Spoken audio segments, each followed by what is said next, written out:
Welcome to the Throttle Up Leadership Podcast. Our theme for 2025 is the future of work. Meaning is the new money.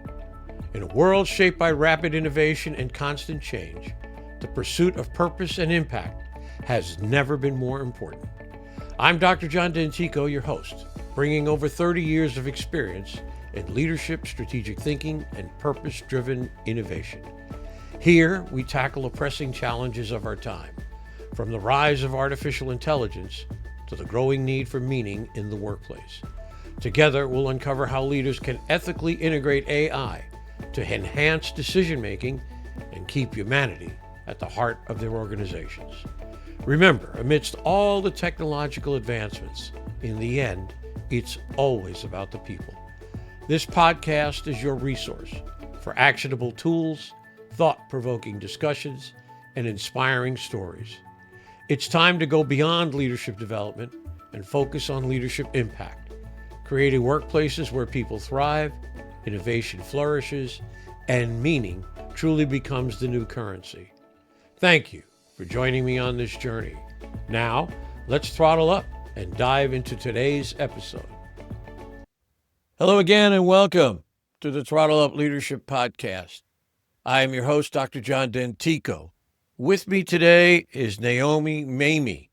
Naomi is a visionary interior designer whose journey from adversity to success is nothing short of amazing and inspiring. After experiencing a childhood full of tragedies and navigating the challenges of raising 4 children as a single mother with no income or support, Naomi had to rely on her creativity to build a future. With determination and resilience, she found Naomi Mamiye Design.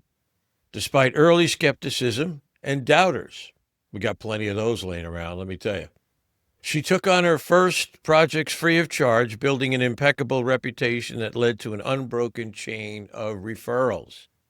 Through her drive and refusal to give up, Naomi has risen to the top of the design world, specializing in healthcare spaces such as hospitals, rehabilitation centers, assisted living facilities, and corporate offices across the United States. Today, Naomi is recognized as a leader in the field, mentoring aspiring designers and offering free training courses to help others break into the industry. Her philosophy? A true leader creates more leaders. I am truly pleased and honored to have her here with me today. I'm so fortunate. Good morning, Naomi. How are you today? Good, thank you. Great. Listen, Naomi, let's start off. Let's go back to your early childhood influences. I'd like to find out some more about that. Tell me, if you will, some of the influences on you in your early life. I had none. In my early life, I was absolutely miserable. I was always crying and grimy. And I had my mother died when I was 12 years old, a day before my 12th birthday of cancer. And then I went to live then my father got me married. My stepmother didn't want me. Then I went to live with one set of grandparents, and my grandmother got cancer. So then I switched to the other grandparents, and they got cancer. And then I switched back to the other grandparents. It was just real difficult teenage years that I went through. And I got married young at 19 just to have a home of my own. And it was a big mistake, but I did it out of desperation. And I found myself divorced 7 years later.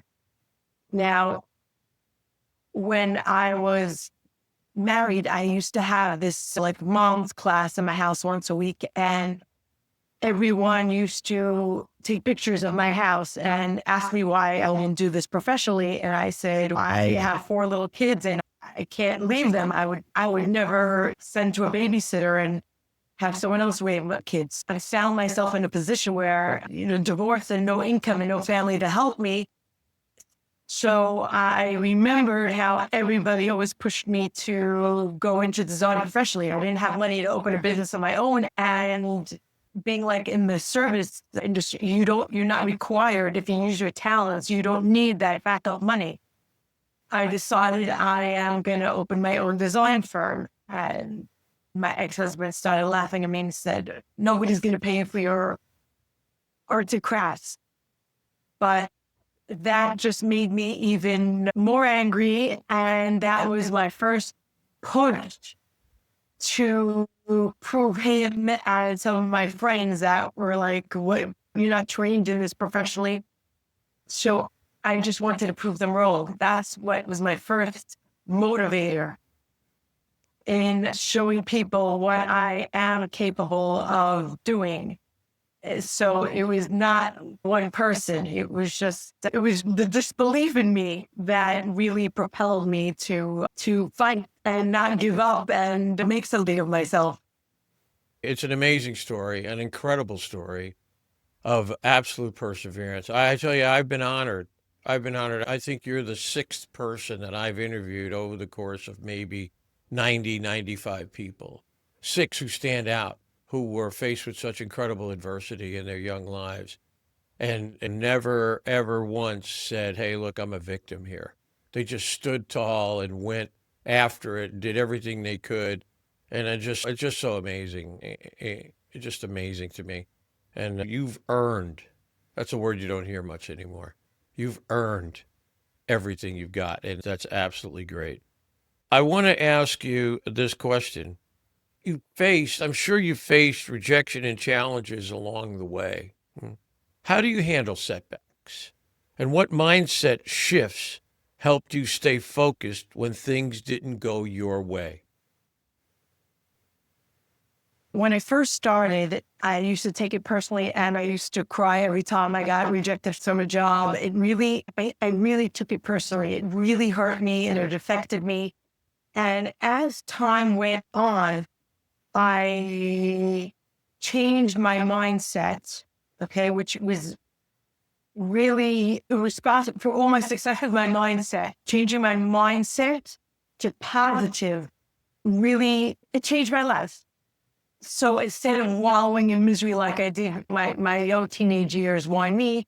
I changed focus, and instead of constantly, I used to rewind in my head things I should have said to my mother or things I should have said to my father before they died and things I should have done differently. And it was such a waste of time that you can't correct it. And it's all in my, and also the same things with the projects that I got rejected from. Also, I changed my mindset and I said to myself, and because I came to realize it over time through experience that many of the projects that I did not get, I was actually saved. God saved me from like a miserable client or from a real tough, rough contractor that was really nasty. And I found out the other designer had such a hard time. So a lot of things were actually, I was actually saved and I didn't realize it at the time. So there were wasted tears. And so I came to realize that sometimes I don't get a project because maybe there's a young designer that really needs the money more than me, and that's why it went to them. Or it was, again, I was saved. It was really meant to be that I don't get all this extra stress and heartache. And it's a good thing that I didn't get the project. So I teach this to my students also. When the door shuts, that means it wasn't the right one for you. Another one will open. The right project will come to you. You just got to stay positive and strong and believe that it was not meant for you, that another thing is coming that better, that the right fit is coming to you. So, Naomi, that's the very interesting ideas on mindset and how important mindset is in helping you deal with difficult issues and problems. And so I salute you for that. So let me ask you this question. You've built a name for yourself in healthcare design, an industry with high stakes and rigorous demands. What sets your approach apart? And how do you establish credibility in such a competitive space? Okay. When I design a healthcare facility, I take a good look at the environment, the town it's in, the people that are coming there. I just designed an assisted living in Maryland. And the owner said, he said that there's another one a couple miles away. And he said, don't design it like that one. The New York designer designed it like New York. And it's so cold and the people hate it. And we're getting older people. So everybody's transferring to us. It's all white and sterile and modern and cool. That's not for our people. And I'm like, don't worry, I got you. And so it's very important. A healthcare center in New York City and a healthcare center in Kansas or Nebraska needs two different looks. Two different types of people are coming there. And a lot of the designers now, I find, and I tell this to my students also, I said they're designing not out of care of where this is going. They're designing right now. There's people are so obsessed with social media that they're designing just for their Instagram posts. That's what they're designing for their Instagram. But they want to look cool for their Instagram, but they're not considering that's like selfish. They're not considering the people that are going there. They're more country style and they want more warmth. They don't want to post something like old fashioned warmth on their website or on their social media. They want to look state of the art. And so I find it very important to just consider the people and not design for myself, design for who it's going for, not be selfish. So this place won't go on my website, but the people there will be very happy and comforted. They're placed in let's say a home away from home. And you just want them to feel comfortable in their new settings, not like, where am I? What is this? So I think that's very important to consider. And what I do. So interesting. So what you're saying to me, what I'm hearing is one size does not fit all. Is that right? Exactly. Yeah, and that's very interesting because, as you say, designing a healthcare facility, I would imagine in Texas, for example, or in Oklahoma, as you say, and Nebraska, is very different from one in perhaps Maine or New York or Boston. A very interesting perspective. And I thought that was really quite perceptive, designed for the people who are coming there and not only for them, but for the families that come there too to visit their relatives, understanding that they feel comfortable and they're surrounded by warmth, if you will, rather than this cold concrete kind of perspective. It is very interesting. I really appreciate that. Here's a question for you, and I think it's so very interesting to me. You offer free training for aspiring designers. What inspired you to do this, and how has helping others grow their business impacted your own journey? Okay. So I believe life is a full circle, and what you put out comes right back to you. I look at these young designers and I remember myself 20 years back, and they're scared to go out on their own, start businesses of their own. They lack the confidence. Who's calling me? Who's using me? I don't have all this experience. And where do I go for this? And where do I go for that? They're a little bit lost. So I find it very important to give back to the community, to the world. And I've had some colleagues of mine say, you're just creating competition for yourself. Why are you training other young designers? They're gonna take away projects from you. I'm like, not at all. I said, what's meant for me will come to me. Helping somebody else will not take away a thing from you. It'll only bring you back goodness, because you're helping other people with business. It comes back. You get help. It's a full circle. So I see myself in these young kids, and I was really lost for where to go for everything. So I show them how to become a legal business, I give them all the contacts, where to go for the carpets, where to go for the vinyls, where to go for the wood, where to go for my, everything you could possibly think of, where they could reach out and start their own businesses. I leave them here knowing they are full confident. And also they know I have people reaching out to me years later with a question, where do I go for this? I'm still helping them. Since I'm doing this for like now almost 20 years, I have a massive library. Even to other local designers, they know that they can always come to me if they need a sample or something. I have a massive room full of 20 years collection of different things, and I give them out and I let them borrow samples. They want to show clients things, and they want to show clients things tomorrow, and for their own sample they would have to wait 3 weeks. I let them come, sure, borrow, take. I'm happy to guide you. I'm happy to show you. And I feel like it brings good back to me and good back into my life. And sometimes I'm flabbergasted at how people are like, is so stingy in being kind and helping somebody else in their same field. They're scared that they'll lose something. It's absolutely the opposite. Yeah. It's feeding the design ecosystem, in a manner of speaking. There's an ecosystem in everything. I had a guest on some time ago named Stephen Copshaw, and he's in the health and fitness industry, entrepreneur.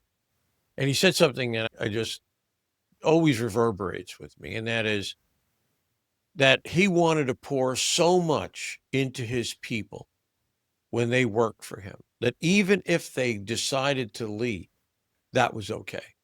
That's great, because he recognized that in the health and fitness industry, he too, in his way, was feeding the ecosystem of health and fitness, that better health and fitness for more people, because I just can't be the zealot, if you will. I just can't be the person who's doing it all. So it's a very amazing, magnanimous, and altruistic perspective that you have. And I think that's absolutely, absolutely incredible. Let me, if I can, ask you this question, because it's just something I think is so amazing, is you believe that a true leader creates more leaders. How can business owners and entrepreneurs apply this mindset to build stronger teams and communities? Okay. So I think more business people should be open to taking interns, letting people follow their day, listening to meetings. It's so different than learning things in a classroom than seeing things hands on. And it's just giving back to the younger, newer generation. One day you will retire. Who is coming in after you? I just think people should just be more generous with their time and open up to the younger generation. So guide them, show them. And again, don't be scared. This is all comes from being scared of competition, being scared of the younger guy taking over, which is not true. You are honored and respected for all your knowledge in the field. So not to be scared to invite in people to learn from you. Yeah, I think you're right. I think that's the question, is who's going to fill the shoes, right? Mm-hmm. Who's going to fill the shoes when people move on and decide to retire, give up, do something completely different. Right. So it's feeding the ecosystem, but more than that, it's bringing people along in your particular, for example, your particular philosophy of design, your way of doing design that may be lost. It could be lost if you didn't have this program to train young designers and open up and bring more people in. So I think that's incredible. I'm Go ahead. hoping that they'll all do the same one day for others. I'm hoping like for a chain reaction, that Right. one day they'll be kind and they'll do it for someone else. And I would imagine that would happen. I think you've set the example here for people to understand that I'm doing it for you, pay it forward, do it for somebody, do it for others, so that, it continues to go on. It continues to spread, and it just doesn't stop. It gets bigger and it gets better. I truly admire you for that perspective and that attitude. I wanted to ask you, Okay. Many people hesitate to start their own businesses. And this may be a bit redundant, Naomi, but that's okay. Many people hesitate to start their own businesses because they think they need money and connections and, you know, and a head start. You've proven that's not the case. What advice do you have for people who feel stuck or afraid to take that step? Think that I feel like God gave everybody certain talents. Okay. A lot of people are stuck in 9 to 5 jobs and they are miserable, and they have talents and they're not using them because they're scared to. A guy's in a 9 to 5 office job, but he loves tinkering with wires and he'd be a great electrician or a plumber. People don't realize that nowadays there's such a demand for electricians and plumbers, things with again, that you don't need. I don't have a rich grandfather. I can't open a business of my own. You don't need that money. There is such a demand that you have these workers, these lay workers, they're raking it in. They're the ones now living in mansions. There's such a demand that they could charge whatever they want, and people don't realize that. And meanwhile, they're scared to leave their paycheck to paycheck little office job, and they could be doing what they love, and be making so much more money. Is just taking that leap of faith. That it takes a lot of courage, but it's so worth it at the end. It's so worth it. And also, I tell these young kids that are by me, they're like, oh, I'll just apply to work at a design firm in the city. They're out of school. I said, especially like for women, if you want to start a family, you're stuck in a 9 to 5 job. If I was able to, when you're your own boss, I was able to make my own schedule. There's nothing like that. There's nothing like that. You have a dentist, you have a doctor's appointment, your kid is sick. You can juggle your life so much better when you're your own boss. And I feel like everybody can be their own boss. Everybody, I always say, there's a lot of women. My daughter's, she's very creative like me. So she's a makeup artist. Okay. She's using her own talents to service people. There's women that are good with hair. They could be hairdressers. There's all these things that people could do that they're born with, their talents, their unused talents that they can make a business out of. It's just being brave. That's the thing. Just being brave, leaving that job and doing what makes you happy, what's inside that you feel that's your core, and you're ignoring it. You shouldn't be miserable going to work every single day. You have to be happy with what you're doing and enjoy every single day. I agree completely. I've told people for years that one of the dumbest questions we ask children is, what do you want to be when you grow up? What do you want to be? And I said, no, that's the wrong question. From my perspective, the question is, what talents do you want to use? That's the excellent. question. That's excellent. Because you can take those talents and move across industries. One day, if you're good, for example, if you're a people person and you're good in sales or that kind of thing, you can go anywhere. You can sell whatever seems to be the right thing at the right time. You can move those talents wherever you need to be.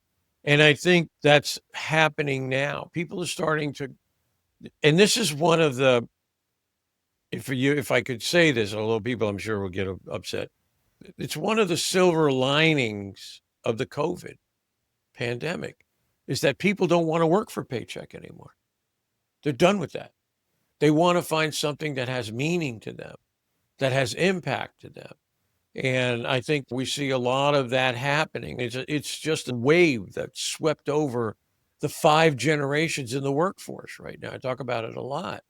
That, and to me, the greatest single motivation factor on the planet is meaning. What are you getting out of this? Does this mean anything to you? Do you have any sense of accomplishment, of impact? In my counseling to companies and to organizations is the target, the bullseye and the target is meaning. Everything else you build around that. And if you could create a meaning-driven organization, people will come. People will come and they will work for you because one of the things that becomes very obvious is that your value systems that you should be able to display, for example, in your mission statement, single one sentence. I'm very hard on people with a single one sentence mission statement will be reflected by the people who come work for you because their values hopefully will be aligned with your values. You keep them for a while, 5 years, 6 years, whatever. That's a lot in today's world. And I think that's so very important that if people it's getting across that mental divide, like you say, from having a paycheck. And I understand that. I understand people who do that. I'm not putting them down, but they may be in a situation where they're trying to feed a family. And it is what it is right now. They've got what they've got. But yet I think they're, as you say, they're dying a little bit every day inside. And how they move across that chasm and how they get help like from people like you and hopefully from people like me will really in the end serve them well. So I think that's really an insightful perspective. Let me ask you this question if I can. I want to ask you my favorite question now. Yeah. If you had a magic wand, comes the magic wand question, and you could change anything that you see in the world in which you work and live, what problem would you address and why did you choose that? That I could correct? That you could wave your magic wand and it would be fixed, if you will. Wow. That's a question. Big question. Listen, you don't have to take the world on. Maybe something in the design world, something in that you see as you mentor people.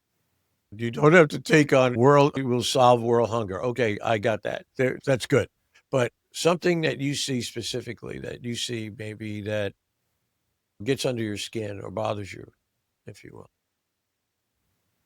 Now, okay. So I design many nursing homes. Okay. It's under my healthcare belt. I do lots of hospitals, rehab centers, drug rehab centers, physical rehab centers.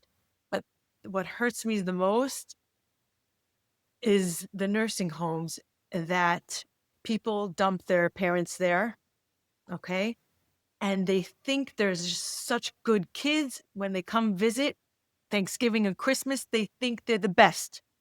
All year, you have these people sitting there staring at the walls, waiting for someone to come see them.